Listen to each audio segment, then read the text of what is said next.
What's up, beautiful people? Welcome to tonight's live where we are breaking down SEO. Listen, if you have ever heard SEO or you like asked ChatGPT what it meant and you had to ask it, okay, girl, I need you to break this down even more. Or like you didn't you was like, what is this? What is SEO? We're breaking it all the way down today. And yes, I'm gonna use some education based terms because we that's what we do around here, okay? Because we are educator at heart. Let's go ahead and dive in. Before wait a minute, before we dive in, I have to remind you that for this month only, you can join our membership Systems Made Simple for the lowest price that it will ever be. So I want you to go ahead and get in where you fit in. And yes, as long as you are an active member, you have access. Yes, and I don't do this often. I don't. There is a lifetime option. I don't do this option. I don't do this often. So if you want to go ahead and get in, and you're like, but I don't want to have to pay, you know, go ahead and grab the lifetime option because I have a dope workshop coming up. All Simple Made Systems Made Simple members get to join my workshop for free. A lot of cool things happening over there. So go ahead and grab your spots. Now, let's dive in, honey. Before we talk about SEO, like we got to figure out where exactly does SEO fit on this scale. Okay. So when we're talking about SEO, okay, let's review the stages of the customer journey. Of course, I use the acronym ACCESS minus one S, and that one S is the systems and support that you need in order to fulfill all the things above it. So, A, of course, is that awareness phase where we are bringing awareness to our business. That's when your people are like looking at you. That's this YouTube video where you're giving me the side eye. Um, that's also where people are first finding you. The next stage is the consideration stage, and the consideration stage is where they seen you, they know you exist, and now they're like, oh, but I think I like her. I might work with her, maybe. I don't know. We'll see. Once we get past the consideration phase, then we have the commitment phase, honey. That's that yes. Okay. So they didn't look at you, they didn't side eyed, they didn't say, I don't know, maybe. And then they're finally like, that's that's the one. That's her. Let's do it. And so that is the commitment phase. That's that yes. The next stage is the experience stage, and that is when they have finally come into your program and or your service, and that is the experience that you provide inside of that program or service.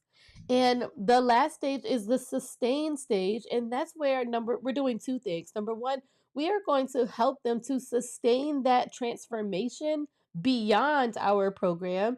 And then the second part is to sustain that relationship with them. Listen, we want to retain those folks because it's harder to get new people in than it is to um retain the people that are already in your ecosystem. So this is our framework. Of course, there's another S because that's spell access.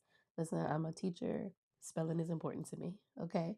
And that other S again, the systems and supports that you need to make all of those things happen. So today, drum roll please, because I'm gonna tell you where we are. Never mind, no drum roll. But today we are in the awareness phase, and we're talking all about SEO because SEO is what is going to bring people to you so that they can become aware of you and all the goodness that you have to offer. So let's dive in. Like, I have you heard the term SEO and you were like, come in. Um, that's scary. Or you ask ChatGPT what it is and you're like, but I don't know. Their terms weren't as like cut and clear as what I'm about to give you. Let's break it all the way down. Now, of course, I am an educator at heart. I have been for the last 16 and a half ish years. And so I got to break this down in educator language because that's what makes sense to me. Okay. So, you know how y'all love to hate. Now, if you're not an educator, I'm sorry.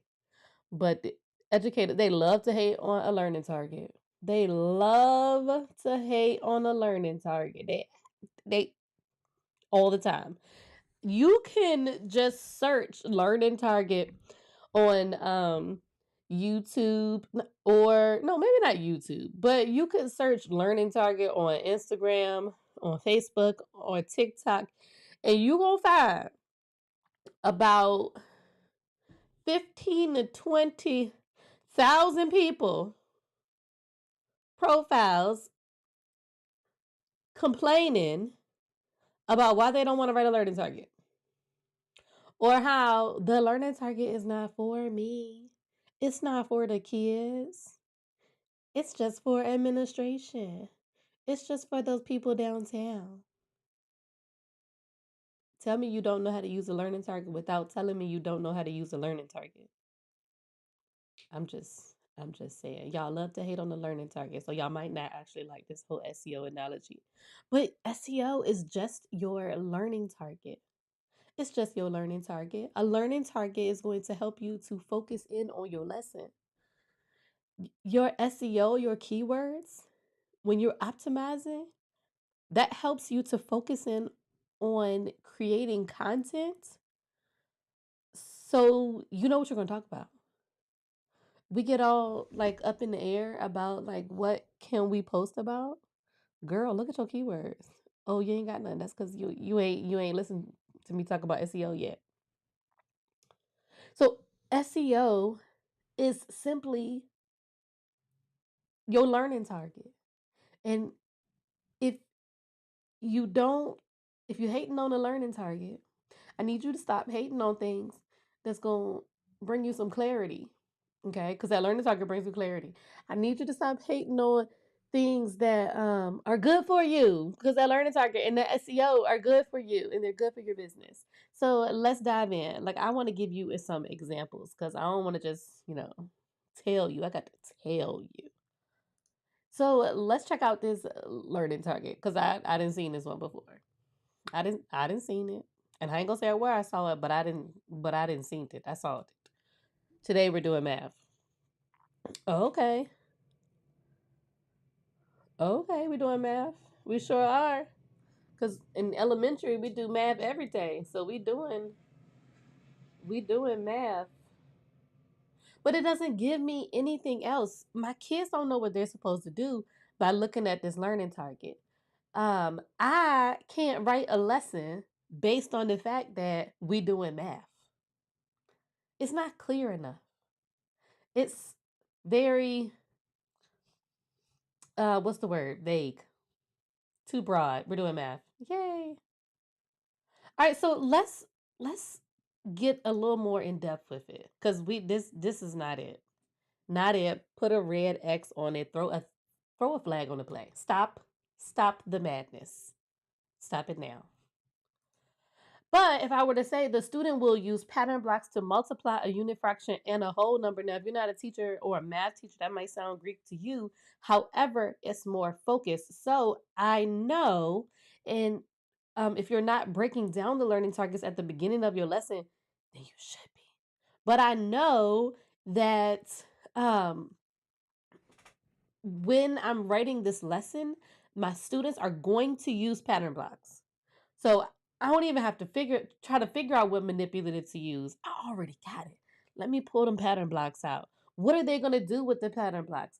They're going to multiply a unit fraction. So if I'm giving them any fractions that are not unit fractions, it doesn't match the learning target. I don't need to teach it in this particular lesson. And they are multiplying a unit fraction and a whole number. So let's say 1/3 times 3. I wouldn't give them a fraction times a fraction. This is specific. And from this learning target, I can go and write my lesson. And like I said, The same thing applies when we're talking about SEO. If your keyword, your optimization strategy is math strategies, that is so broad. You're trying to rank in the SEO world for math strategies, and that ain't gonna get you very far. But I need you to be more specific. So let's because that ain't it.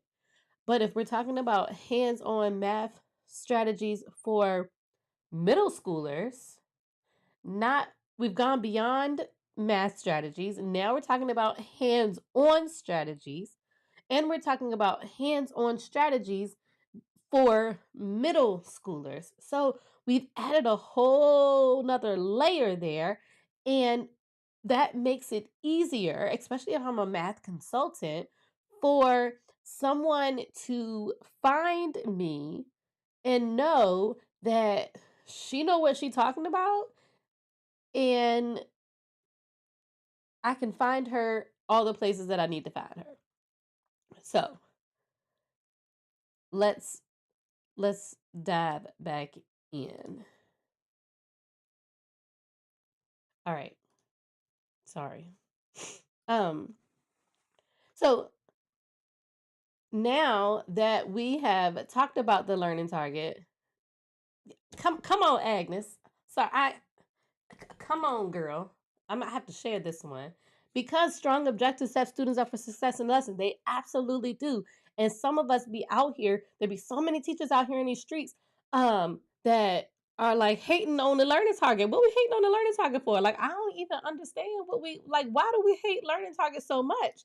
And so if we are specific with our learning targets, as specific as we are in our learning targets, as we are with our SEO keywords, then we're setting our content up for success.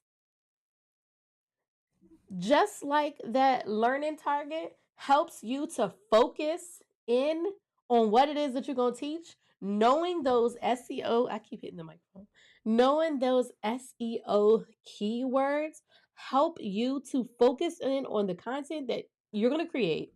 It also helps people to know how to find you, because if I'm looking for hands-on math strategies for middle schoolers, guess what I'm typing into Google? Hands-on math strategies for middle schoolers. And you know what? To go even deeper, if that is what I've written, if that is what I've written about on my blog and I've used those keywords, if that's what my YouTube videos are about and I've used those keywords in my YouTube videos, then guess what's going to happen when I don't teach middle school. I'm an elementary school teacher. So when Miss Brown goes to help her middle school child, he's 7, so he's not there yet, but he will be one day, right? So when I go to help him with his middle school math and I go ahead to type into Google hands-on math strategies for middle school students, guess who's gonna pop up? If you're consistent with it, guess who's gonna pop up? That person whose key has decided that their keywords are going to be hands-on math strategies for middle schoolers. Again, you can put that in your YouTube channel. You can put that in your blog post. You can put that on. You can really put it in your social media too, because Google is now picking up Facebook posts. They're picking up all those things. If Pinterest is a part of your strategy, put your hands on math strategies for middle schoolers right there on Pinterest too, because they are picking up on it. And your stuff, when somebody goes to Google, they're going to find you. And that again is all about bringing awareness to the masses about the awesome work that you are already doing. So let's talk about what we're going to do with this SEO and how we're going to get it. So a couple of things I want you to do. Number 1, I want you to figure out what SEO keywords fit for your business. Figure out which SEO keywords fit for your business. And it's okay if it's vague at first, because then we're going to put it into a platform like Uber suggests. And we're going to ask it, we're going to give it, and it's going to give us related keywords to help us go deeper. But I don't want you to just think about the keywords that relate to your business. I want you to think about, when you did your market research, I want you to think about what are people asking for too, because that's important.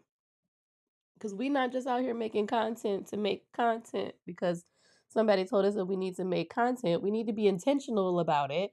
So again, when we get to that awareness phase, when we're at that awareness phase and we want people to find us, we have to um we have to make sure that we've been intentional about putting what they need out there into the world, not just what we think is cute. Okay. Okay. So your homework from me, your homework from me is to go out there and figure out what your SEO keywords are. What do you want to be, what do you want to rank for in Google? When somebody goes to Google, what are they searching for your stuff to come up? That's what I want you to do. That's it. Go to Google, find your SEO keywords, and then start using them. Start using them everywhere. You can use them in the titles of your, if you have a blog, you can use them in the titles of your blog posts. You can use them in the alt text image on images that you post. You can use them. You can even use them on Instagram or Facebook. It doesn't quite have the same effect, but you can use them. And if you're on YouTube exclusively, I recommend you check out vidIQ. That is not sponsored, but maybe one day. But that is what I use, and they will help you come up with some SEO keywords as well to help you rank for things on YouTube. Because again, we want people to see you. I want people to see you. How many SEO? So you should have, I would say, no more than three. Three specific, I love this question. I would say no more than three specific keywords.